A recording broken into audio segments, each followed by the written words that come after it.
എല്ലാവർക്കും പുതിയ ഒരു വീഡിയോയിലേക്ക് സ്വാഗതം. ഇവിടെ നമ്മളോട് പറഞ്ഞിരിക്കുന്നത് create an idiom dictionary and enjoy using the idioms you have collected. അതായത് നമ്മളോട് പറഞ്ഞിരിക്കുന്ന ഒരു ഇഡിയമിന്റെ ഒരു പിക്ഷണറി എന്ന് വെച്ച് കഴിഞ്ഞാൽ ചിത്രങ്ങൾ അടുക്കിയിരിക്കുന്ന ഒരു പുസ്തകം എന്നുള്ള രീതിയിലാണ് പറഞ്ഞിരിക്കുന്നത്. And enjoy using the idiom you have collected. അതുപോലെ തന്നെ നമ്മളോട് എൻജോയ് ചെയ്യുക, അല്ലെങ്കിൽ ഇവിടെ ഉദ്ദേശിച്ചിരിക്കുന്നത് നമ്മളോട് ഓരോ സെന്റൻസ് ഉണ്ടാക്കുക, അതായത് നമ്മൾ കളക്ട് ചെയ്ത ആ ഇഡിയത്തിനെ ഉപയോഗിച്ച് എന്നുള്ളതാണ്. ഓക്കെ, അപ്പൊ നമ്മൾ ഇഡിയം ഡിക്ഷണറിയിലേക്ക് പോവുകയാണ്. ഒന്നാമതായിട്ട് ഇവിടെ ഞാൻ എടുത്തിരിക്കുന്ന ഇഡിയം എന്ന് പറയുന്നത് ബൈറ്റ് ദ ബുള്ളറ്റ് എന്നുള്ളതാണ്. ബുള്ളറ്റ് എന്ന് വെച്ച് കഴിഞ്ഞാൽ നമുക്കറിയാം വെടിയുണ്ട എന്നുള്ളതാണ്. ബൈറ്റ് എന്ന് വെച്ച് കഴിഞ്ഞാൽ കടിക്കുക. അപ്പൊ വെടിയുണ്ട കടിക്കുക എന്നുള്ളതാണ് നമ്മൾ എടുത്തിരിക്കുന്നത്. അപ്പൊ ഇതിന്റെ അർത്ഥം അല്ലെങ്കിൽ ഡെഫിനിഷൻ ആയിട്ട് നമുക്ക് ഇങ്ങനെ പറയാം: എൻഡ്യൂർ സംതിങ്, അതായത് നമ്മൾ സഹിച്ചു പോവുക. എന്താണ് സംതിങ് പെയിൻഫുൾ, അതായത് വേദനാജനകമായിട്ടുള്ളത് അല്ലെങ്കിൽ പ്രയാസകരമായിട്ടുള്ള എന്തെങ്കിലും നമ്മൾ സഹിക്കുക. ഓർ അൺപ്ലസന്റ്, അല്ലെങ്കിൽ നമുക്ക് ഇഷ്ടമല്ലാത്തതോ വേദനാജനകവുമായിട്ടുള്ള എന്തെങ്കിലും സഹിക്കുക.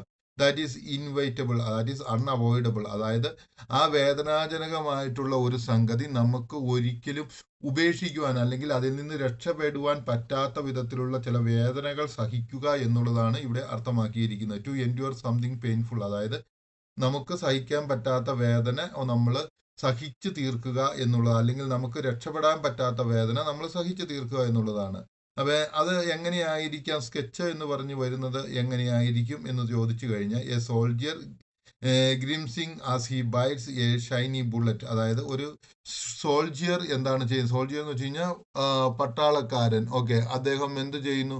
പൗണ്ടിങ് അല്ലെങ്കിൽ ഫ്രോണിങ് ചെയ്യുകയാണ്. എന്ത് ഒരു bullet, he is bites shiny bullet. അദ്ദേഹം ഒരു ഷൈൻ ചെയ്തുകൊണ്ടിരിക്കുന്ന ഒരു ബുള്ളറ്റ് കടിച്ചു പിടിച്ചിരിക്കുന്ന ഒരു അവസ്ഥയെയാണ് ഇവിടെ നമ്മൾ കാണുവാനായിട്ട് സാധിക്കുന്നത്. അതിനൊരു എക്സാമ്പിൾ ആയിട്ട് നമുക്കൊരു സെന്റൻസ് എഴുതാം: I don't want to go to the dentist. എനിക്ക് പല്ല് ഡോക്ടറെ കാണുവാനായിട്ട് പോകുവാൻ താല്പര്യമില്ല. I don't want to go, എനിക്ക് പോകാൻ ഇഷ്ടമില്ല. ടു ദ ഡെന്റിസ്റ്റിന്റെ അടുത്തേക്ക്, പല്ല് ഡോക്ടറെ അടുത്തേക്ക്. But I had to bite, പക്ഷെ ഞാൻ I had to bite the bullet, പക്ഷെ ഞാൻ ആ വേദന സഹിക്കണം. I had to bite the bullet എന്ന് വെച്ച് കഴിഞ്ഞാൽ ഞാൻ വേദന സഹിക്കണം. അതായത് ഞാൻ പല്ല് ഡോക്ടറുടെ അടുത്തേക്ക് പോകാൻ താല്പര്യപ്പെടുന്നില്ല, അതുകൊണ്ട് തന്നെ ഞാൻ വേദന സഹിക്കണം. ഇവിടെ ഡോക്ടറെ അടുത്ത് പോയാൽ മാത്രമാണ് വേദന പോവുകയുള്ളൂ എന്നറിയാം, പക്ഷെ അതിന് പോകാൻ തയ്യാറാകാതെ വേദന സഹിക്കുവാൻ തയ്യാറാകുന്നു എന്നുള്ളതാണ് അർത്ഥം. രണ്ടാമതായിട്ട് എടുത്തിരിക്കുന്ന idiom when pigs fly. Pig എന്ന് വെച്ച് കഴിഞ്ഞാൽ പന്നി, ഫ്ലൈ എന്ന് വെച്ചാൽ പറക്കുക, അതായത് പന്നികൾ പറക്കുമ്പോൾ എന്നുള്ള ഒരു അർത്ഥത്തിലുള്ള ഒരു ഇതാണ്. അതിന്റെ ഡെഫിനിഷൻ ആയിട്ട് നമുക്ക് എടുക്കാം: something that will never happen.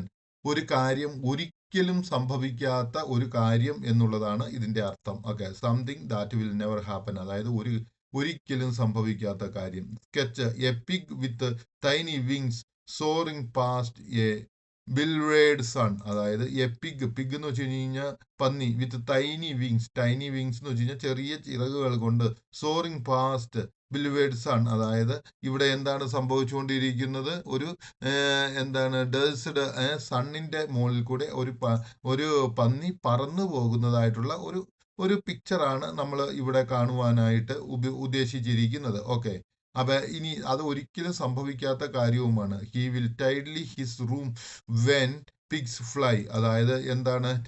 He will, അദ്ദേഹം, ടൈഡി എന്ന് വെച്ച് കഴിഞ്ഞാൽ ക്ലീൻ ചെയ്യുക, അല്ലെങ്കിൽ നീറ്റ് ആക്കുക, അല്ലെങ്കിൽ ഓർഡർലി ആക്കുക എന്നൊക്കെ പറയുന്നത്. ഹിസ് റൂം, അവന്റെ മുറി, വെൻ പിഗ്സ് ഫ്ലൈ, അതായത് പന്നികൾ പറക്കുമ്പോൾ അവൻ അവന്റെ മുറി ക്ലീൻ ആക്കും. ഇതിന്റെ അർത്ഥം എന്താണെന്ന് ചോദിച്ചു കഴിഞ്ഞാൽ നമ്മൾ മനസ്സിലാക്കേണ്ടത് ഈ വ്യക്തി ഒരിക്കലും അവന്റെ മുറിയെ ക്ലീൻ ആക്കില്ല എന്നുള്ള അർത്ഥത്തിലാണ് അത് അവിടെ ഉപയോഗിച്ചിരിക്കുന്നത്.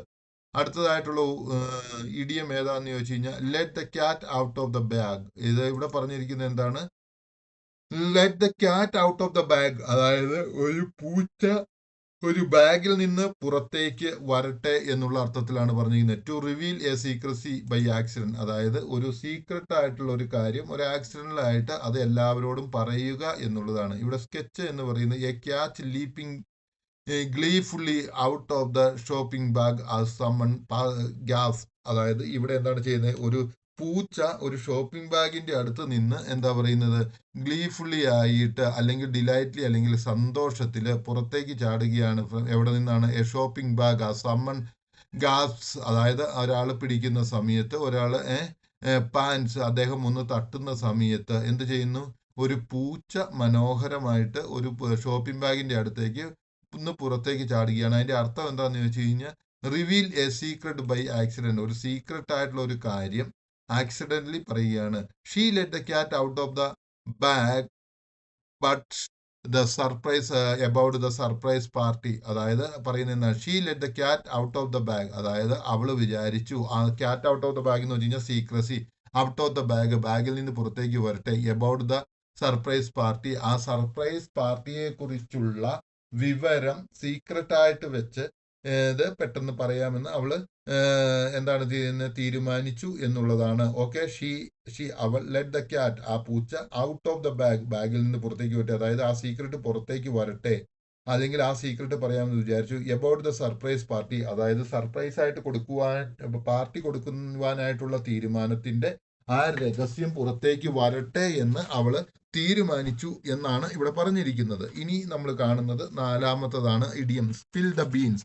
ഇവിടെ പറഞ്ഞിരിക്കുന്നത് സ്പിൽ ദ ബീൻസ് എന്നുള്ളതാണ്. ഡെഫിനിഷൻ അല്ലെങ്കിൽ അതിന്റെ അർത്ഥം എന്താന്ന് വെച്ചാൽ ഡിസ്ക്ലോസ് കോൺഫിഡൻഷ്യൽ ഇൻഫർമേഷൻ. അതായത് സ്പിൽ ദ ബീൻസ് എന്ന് വെച്ച് കഴിഞ്ഞാൽ കോൺഫിഡൻഷ്യൽ, വളരെ രഹസ്യാത്മകമായിട്ടുള്ള ഒരു ഇൻഫർമേഷൻ, ഒരു അറിവ് അല്ലെങ്കിൽ ഒരു കാര്യം എന്താ ഡിസ്ക്ലോസ് എന്താന്ന് പറയുക, ജനങ്ങളോട് പറയുക അല്ലെങ്കിൽ മറ്റുള്ളവരോട് പറയുക എന്നുള്ളതാണ് ഇവിടെ അർത്ഥമാക്കിയിരിക്കുന്നത്. അപ്പൊ അതൊരു സ്കെച്ചായിട്ട് പറയുകയാണെങ്കിൽ a person accidentally knocking over a can of beans label top secret. അതായത് ഒരു മനുഷ്യൻ ആക്സിഡന്റലി എന്ത് ചെയ്യുന്നു, ഒരു ലേബലിനകത്ത് അല്ലെങ്കിൽ ഒരു പാക്കറ്റിനെ എന്താ ചെയ്യുന്നത്, knocking over a can of beans. അതായത് അദ്ദേഹം ഒരു ക്യാൻ അല്ലെങ്കിൽ ഒരു ടിൻ നിറച്ചുള്ള ബീൻസിന്റെ ഇതിനകത്ത് ആക്സിഡന്റലായിട്ട് ടിന്നിനെ ആക്സിഡന്റലായിട്ട് തട്ടുന്നു. ലേബിൾഡ് ടോപ്പ് സീക്രട്ട്, അതിന് വിളിഞ്ഞിരിക്കുന്ന പേര് ടോപ്പ് സീക്രട്ട് എന്ന് എഴുതിയിരിക്കുന്ന ആ അതിന്റെ മുകളിൽ ടച്ച് ചെയ്തുകൊണ്ട് അതിനെ എന്താന്ന് പറയുന്നത് നോക്കിംഗ്, അദ്ദേഹം തട്ടിയിടുന്ന ഒരു ഇതാണ്. ഓക്കെ, അതിന് ഉദാഹരണം പറയുകയാണെങ്കിൽ don't spill the beans before the big announcement. അതായത് ഇവിടെ ആ സീക്രട്ട് ഒരിക്കലും, ടോപ്പ് സീക്രട്ട് ഒരിക്കലും പുറത്ത് പറയരുത് ബിഫോർ ദ ബിഗ് അനൗൺസ്മെന്റ്. അതായത് വലിയ അനൗൺസ്മെന്റ് എല്ലാവരോടും പറയുന്നതിന് മുൻപായിട്ട് ആ സീക്രട്ട് പറയരുത് എന്നുള്ളതാണ് ഇവിടെ പറഞ്ഞിരുന്നത്. ഡോണ്ട് സ്പിൽ ദ ബീൻസ്, അതായത് ആ സീക്രട്ട് ഡോണ്ട് എന്ന് ചെയ്യരുത്. സ്പിൽ ദ ബീൻസ്, അതായത് ആ സീക്രട്ട് പറയരുത്. എന്താണ് ആ സീക്രട്ട് ബിഫോർ, മുൻപ്, ദ ബിഗ് അനൗൺസ്മെന്റ്, വലിയ അനൗൺസ്മെന്റിന് മുൻപ് ആ സീക്രട്ട് പറയരുത് എന്നുള്ളതാണ് ഇവിടെ ഉദ്ദേശിച്ചിരിക്കുന്നത്. അഞ്ചാമതായിട്ട് hit the nail on the head എന്നുള്ള ഇതാണ് ഞാൻ എടുത്തിരിക്കുന്നത്. അപ്പൊ ഇഡിയം എടുത്തിരിക്കുന്നത് hit the nail on the head എന്ന് വെച്ച് കഴിഞ്ഞാൽ അർത്ഥം എന്താണ് എന്ന് ചോദിച്ചു കഴിഞ്ഞാൽ, അല്ലെങ്കിൽ ഡെഫിനേഷൻ എന്ന് വെച്ചാൽ describe exactly what is causing A situation or problem. അതായത് ഒരു സിറ്റുവേഷൻ, അതിന് കാരണമായിരിക്കുന്ന സംഭവം എന്താണെന്ന് ശരിയായിട്ട് പറയുക. ഡിസ്ക്രൈബ് അതായത് വിവരിക്കുക, എക്സാക്ട്ലി ശരിയായിട്ട്, വാട്ട് എന്താണ്, കോസിങ് കാരണമാകുന്ന സിറ്റുവേഷൻ ഒരു സാഹചര്യം ഓരോ പ്രോബ്ലം. അപ്പൊ ഒരു പ്രോബ്ലത്തിന് അല്ലെങ്കിൽ ഒരു പ്രശ്നത്തിന് അല്ലെങ്കിൽ ഒരു സ്ഥിതിക്ക്, സാമൂഹ്യ സ്ഥിതിക്ക് കാരണമായിട്ടുള്ള പ്രശ്നം എന്താണെന്ന് വ്യക്തമായിട്ട് പറയുക എന്നുള്ളതാണ്. സ്കെച്ചിട്ട് എന്ന് വെച്ചാൽ A character nailing A point on the thought bubble. അതായത് എന്താണ് പറയുന്നത്, ഒരു ക്യാരക്ടർ എന്താ നെയിലിംഗ് എ പോയിന്റ്, അതായത് ഒരു ക്യാരക്ടർ ഒരു നെയിൽ ചെയ്യുകയാണ്, ആണി അടിച്ചിരിക്കുകയാണ് ഓണ് തോട്ട് ബബിൾ, ഒരു തോട്ട് ബബിളിന്റെ മുകളിലായിട്ട് അടിക്കുന്നതായിട്ടാണ് കാണിക്കുന്നത്. ഓക്കെ, ഇവിടെ എക്സാമ്പിൾ പറഞ്ഞിരിക്കുന്നത് എന്താണ്, U hit the nail on the head with the observation. അതായത് യു ഹിറ്റ്, നീ എക്സാക്റ്റ് ആയിട്ട് ആ കാര്യം പറഞ്ഞു, on the nail on the head with that observation.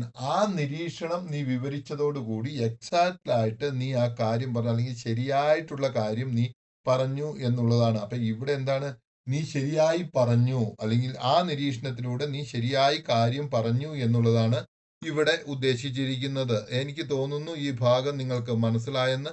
ഇനി നമുക്ക് അടുത്ത വീഡിയോയിലേക്ക് പോകാം.